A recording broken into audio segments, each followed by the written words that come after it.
So it actually, what I meant to add before is, if you look here, you have comments for each subject.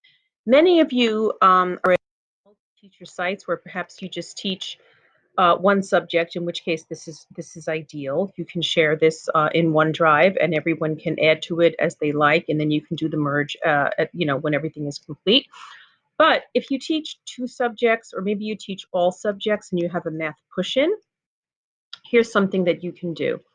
For example, I teach math and science, so what I might do is go over here, and I would just get rid of this. We get rid of that, and I would call this, I might call this just math science, right?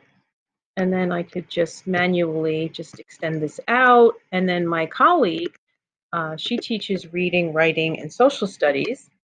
So I might do reading, writing, social studies, right? And then I could delete these two. I could delete these columns and give her some space as well. So now we go back over here. And what I'm going to do is I'm actually going to delete all of this because these fields don't match up anymore. And I'm actually going to go back here and save this. Actually,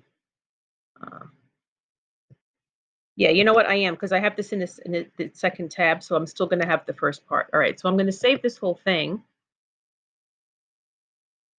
And actually, this is good because I can show you now what happens with the spreadsheet. So I'm going to go back here. And this time, I'm going to go back to select recipients, use an existing list. I'm going to go back here. Where is it? Progress report. And see now, whoa, what happened there? Did I save this? Save. Okay.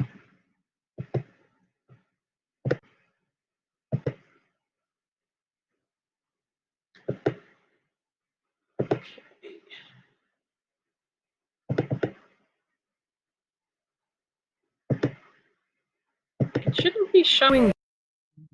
Now I'm going to get an error. What is my error? What is the error that I can't see? Let me close this because I'm not unable to open the data source. You know what I'm going to do? I'm just going to close this and open it again. Sometimes that can help. You know, it's good because you know what, these things happen, and it's good to know what to do. Like I say, in this case, it's not my fault, but sometimes you can just back out of it and back into it again and see what happens. So let me go back to Word. I'm going to go back to mailing, select recipients again, use an existing list. And I'm going to go back to this. There we go. See, now I have the spring 2019. This is the one that I want to use for my merge. And so now when I insert merge field, you see now I just have those new ones that I created. So for reading, writing, and social studies, I'm going to select all of these, and I'm going to go back to layout. Layout is everything concerning my table. And I'm going to do merge cells, right? Now, the teacher who does this, she can just make comments for the student in general about his work in reading, writing, and social studies. And I can now merge these two cells. And now what I'm going to put in here, I'm going to go back to mailings. In here, I can just put reading, writing, and social studies. And in here, I can put math and science. And then when I'm here, right, it's going to take whatever's in here for these students. In fact, I can even prove it right there. No errors, nothing going on. And you can do like that. Now, let me go back. Some of you, and I'm going to go back to how it was. Some of you may be thinking, well, I teach everything and I have a push-in for math. And now notice where math is. Math is here. It's a little clunky to have it right in the middle. All you need to do is, I like math, so I'm going to put math up at the top. I'm going to put math here. And I can just put reading here. And now what I'm going to do is I'm going to merge this way. I'm going to merge all of these back to my, not home, layout. I can go back here, merge all this, leave this for the math push-in to make comments. I'm going to put my comments here. And if you want to have math at the bottom, you can just move it around and just merge however you like. So now when you do the merge, you would go back, just make sure your data document is just going to have fall math, and then you can call this other. You don't even have to name it. You can name it whatever you want. You could just, rest of subjects, whatever it is. And then when you go back to your document and you go to back to mailings and you go to insert merge field. Oh, you know what? I didn't save it. Let's save it.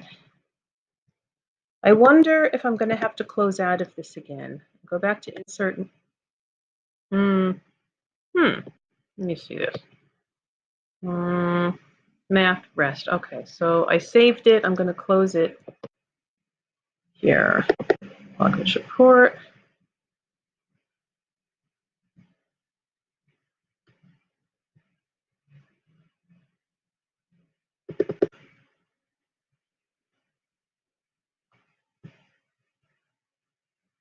And now when I try it, why is this not? It says math and rest, but why is it not? You know what? I wonder if I need to reload it again. I usually just use my one list. I don't often do this, but this is how you learn. Something goes a little sideways, and then you try to figure out. Also, see, it says first row of data contains column headers. This is why it's important. This is how you match your fields. When you have the headers, it kind of tells you, there it goes, math and rest. So you have to just save it, close out, open it up again, and then you can just put your fields in here, okay? So we just all learned something. So you can modify this as you like, change these around, have each subject separately, combine the 2 that you teach, 3 that you teach, whatever you don't teach, leave it for your coworkers, and there you go. So I hope that helps as well.